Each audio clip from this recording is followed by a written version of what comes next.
প্রায় 9 ঘন্টারও বেশি সময় ধরে জিজ্ঞাসাবাদের পর সোনা পাপ্পুকে গ্রেফতার করা হয়েছে বলে জানা যাচ্ছে।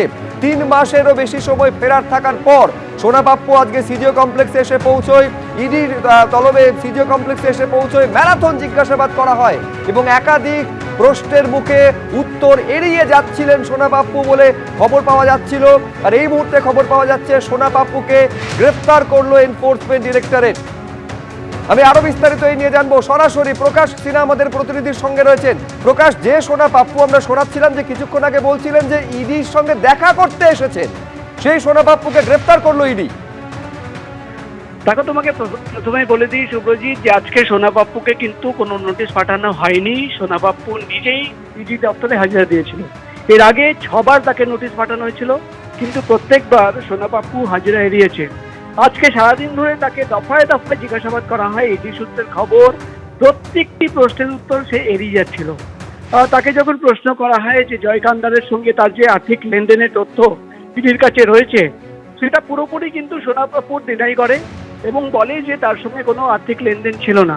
কিন্তু তাকে যখন ব্যাংক স্টেটমেন্টের কপি দেখানো হয়, তখন সোনা পাপ্পুর দাবি যে তিনি এই বিষয় নিয়ে কিছু জানেন না। অর্থাৎ একদিকে দেখা যাচ্ছে যে ব্যাংক স্টেটমেন্টের কপিতে জয় কান্দারের সঙ্গে তার আর্থিক লেনদেন রয়েছে, কিন্তু সেখানে সোনা পাপ্পুর বক্তব্য যে তিনি কিছু জানেন না।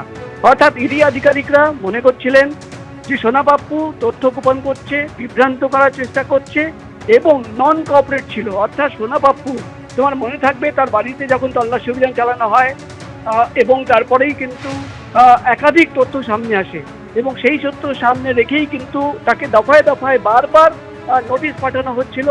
কিন্তু সোনা পাপ্পু বেপাত্তা ছিল, কাগজ কলমে বেপাত্তা, তাকে ফোনে পাওয়া যাচ্ছিল না, তাকে বাড়িতে পাওয়া যাচ্ছিল না এবং বারবার নোটিশ পাঠানোর সত্ত্বেও সে আসছিল না। আজকে বেলা 12টার সময় সোনা পাপ্পু ইডি দপ্তরে হাজিরা দেয় এবং তারপর থেকে দফায় দফায় তাকে জিজ্ঞাসাবাদ করা হয়। তাকে একাধিক অফিসাররা তাকে জিজ্ঞাসাবাদ করে এবং যেহেতু সে কোঅপারেট করছে না, তাকে গ্রেফতার করা হয়েছে। আগামীকাল তাকে কোর্টে তোলা হবে এবং সোনা পাপ্পুর বিরুদ্ধে মূলত 3টে অভিযোগ। জয়েশ কামদার, যার সঙ্গে কিন্তু একাধিক ব্যক্তির সঙ্গে কানেকশন ছিল, তার বাড়ি থেকে, তার অফিস থেকে একটি ডায়েরি পাওয়া গেছিল, সেখানে একাধিক প্রভাবশালীদের নাম, পুলিশ অফিসারদের নাম এবং তারপরেই কিন্তু তোমার মনে থাকবে শান্তনু সিনহা বিশ্বাস, তাকে গ্রেফতার করা হয় এবং সোনা পাপ্পু, তার বিরুদ্ধে কিন্তু মূলত এফআইআর করা হয়েছিল। অর্থাৎ 4টে এফআইআরকে সামনে রেখে ইসিআইআর করা হয়েছিল এবং সেই 4টে এফআইআরকে সামনে রেখে যখন ইসিআইআর করা হয়, তার বাড়িতে যখন ইডি আধিকারিকরা তল্লাশি অভিযান চালান, তার বাড়ি থেকে একটি আগ্নেয়াস্ত্র পাওয়া গেছিল, যার কোনো ভ্যালিড ডকুমেন্ট পরিবারের তরফে দেখানো হয়নি, অর্থাৎ সেই ভ্যালিড ডকুমেন্ট ছিল না।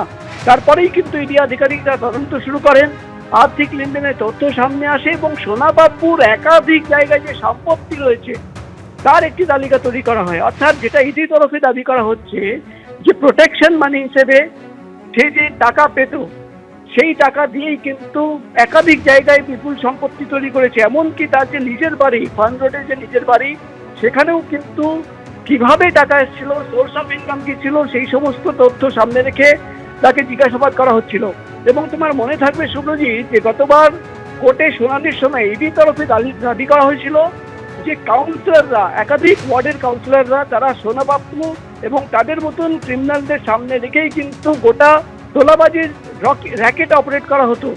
এবং যেটা ইডির তরফে দাবি করা হচ্ছে যে তদন্ত করতে গিয়ে তারা যে জানতে পেরেছেন যে তিলজেলা, তপসিয়া এবং কসবা, বালিগঞ্জ এলাকায় যে কোনো নির্মাণ, অর্থাৎ যে কোনো প্রমোটার যদি নির্মাণ করত, সোনা পাপ্পু সেখানে গিয়ে আগে চমকানো, ধমকানো এবং সেখান থেকে তোলাবাজির টাকা ডিমান্ড করা হতো। একেবারে প্রকাশ, তুমি আমাদের সঙ্গে থাকো। সোনা পাপ্পু দীর্ঘ 9 ঘন্টা জিজ্ঞাসাবাদের পর তাকে গ্রেফতার করা হয়েছে। সরাসরি সুদীপ্ত আচার্য আমাদের প্রতিনিধি রয়েছেন। কি খবর রয়েছে সুদীপ্ত?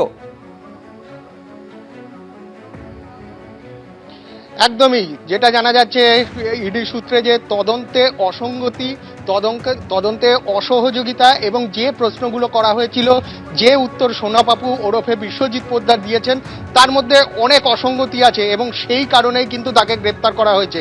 এর আগে 5 বার কিন্তু তাকে সমন জারি করা হয়েছিল, কিন্তু সোনা পাপু কিন্তু ইডি দপ্তরে আসেনি। আজকে হঠাৎ করে 11:15 নাগাদ কিন্তু সোনা পাপু ইডি দপ্তরে আসে এবং তারপর থেকে ম্যারাথন জিজ্ঞাসাবাদ কিন্তু সোনা পাপুকে করতে থাকে ইডির আধিকারিকরা, এবং মূলত জমি জালিয়াতি এবং জমি পাইয়ে দেওয়া, বেআইনিভাবে জমি পাইয়ে দেওয়া প্রমোটারদের এবং তোলাবাজি, এই অভিযোগগুলো কিন্তু সোনা পাপুর বিরুদ্ধে ছিল। এবং সেই জন্য কিন্তু সোনা পাপুর বাড়িতে এর আগে ইডি আধিকারিকরা গেছিলেন এবং সেখান থেকে আগ্নেয়াস্ত্র উদ্ধার করা হয়েছিল। এবং যেটা ইডি সূত্রে জানা যাচ্ছে যে সান কনস্ট্রাকশন যে কোম্পানি রয়েছে, সেই কোম্পানির যে মালিক, তাদের কিন্তু বেআইনিভাবে বিভিন্নভাবে জমি পাইয়ে দেওয়া হয়েছে, বালিগঞ্জ, কসবা বিভিন্ন এলাকায় জমি পাইয়ে দেওয়া হয়েছে।